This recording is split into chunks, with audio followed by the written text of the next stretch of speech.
আমাদের মধ্যে আমরা মীমাংসা করার আমরা চেষ্টা করি যতটুকু, অন্তত আমি করি। অন্যরা যদি এটা কম গুরুত্ব। কাউন্সিল মানে 31টা বিসি আছে আমাদের, কিন্তু ব্লক হচ্ছে মনু ব্লক।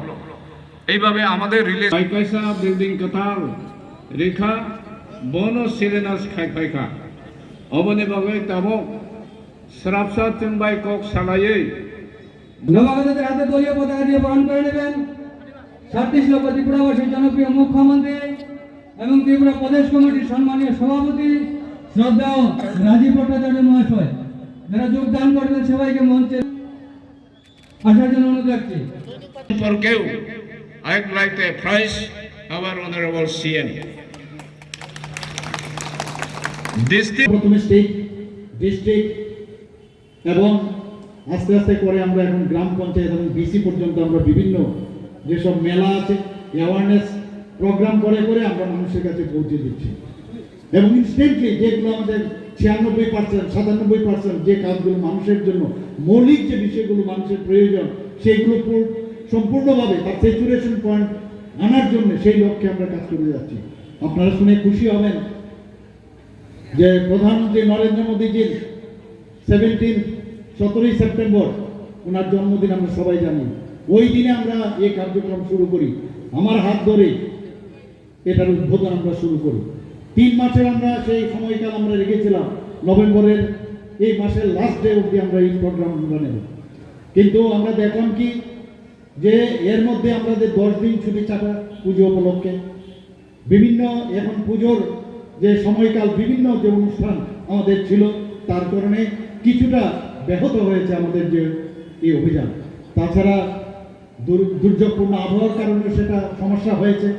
এর জন্য গতকাল ক্যাবিনেট আমরা ডিসিশন নিয়েছি যে 25শে ডিসেম্বর পর্যন্ত এই যে প্রতি ঘরে সুশাসন সেটা আমরা চালিয়ে যাব। তাহলে কি দাঁড়ালো, কেন আমরা ডিসিশনটা নিলাম? কারণ 25শে ডিসেম্বর আমাদের প্রাক্তন স্বর্গীয় প্রধানমন্ত্রী সবার প্রিয় অটল বিহারী বাজপেয়ীজির জন্মদিন। একদিকে আমরা বর্তমান প্রধানমন্ত্রী ওনার জন্মদিন থেকে আমরা শুরু করেছি এবং 25শে ডিসেম্বর সেটা শেষ করতে যাচ্ছি। অর্থাৎ যে বহু জায়গায় গতকালও আমি রিভিউ মিটিং করেছি, সেই রিভিউ মিটিং আমি দেখলাম যে কোথায় কোথায় আমাদের এখনো 100% স্যাচুরেশন পয়েন্ট আসেনি। এক্সাম্পল স্বরূপ আমি বলছি, কোথাও দেখা গেছে ম্যারেজ সার্টিফিকেট কোনো ডিস্ট্রিক্টে বা কোনো জায়গায় ডিসিতে বা জিপিতে কম হচ্ছে, তো সেটাকে যাতে কমপ্লিট করা যায় তার জন্য আমরা সেই 25শে ডিসেম্বর আমরা ঠিক করলাম সেটা করব। কোথাও এসসি সার্টিফিকেট, কোথাও ওবিসি সার্টিফিকেট, কোথাও বিভিন্ন যেসব সুবিধাভোগীদের জন্য কোথাও তাদেরকে ব্যাংকের মাধ্যমে সাহায্য করা, সেই ব্যবস্থাও ওই মেলার মধ্যে আমরা করেছি। অর্থাৎ এই সরকার সাধারণ মানুষের কাছে গ্রহণযোগ্যতা পাওয়ার জন্য এবং মানুষের জন্য যে কাজ করে তার জন্য মানুষের প্রতিটা ঘরে ঘরে আমরা সুশাসন, একদিকে প্রতি ঘরে সুশাসন এবং 25শে ডিসেম্বর আমরা সুশাসন দিবস হিসেবে আমরা পালন করি। আপনারা সবাই জানেন অদ্ভুত এক কনভার্জেন্স করে আমরা কিন্তু সেই কার্যক্রমটা আমরা করছি। আমরা চাই মানুষের কাছে গিয়ে আমরা যেসব কাজ পার্টি 2018-তে যখন সরকার গঠন করল, এর আগে আমরা ত্রিপুরা রাজনৈতিক পরিবেশ আমরা কি দেখেছি? একদিকে 35 বছরে লেফট সরকারে বামপন্থী যাদেরকে বলা হয় তাদের সরকারকে আমরা দেখেছি, এবং আমরা কি সরকার দেখেছি? সমস্ত জায়গায় ওরা সন্ত্রাস সৃষ্টি করে ওরা সরকারে থেকেছে। যেখানে আমরা যাই সেখানে ওরা সন্ত্রাস।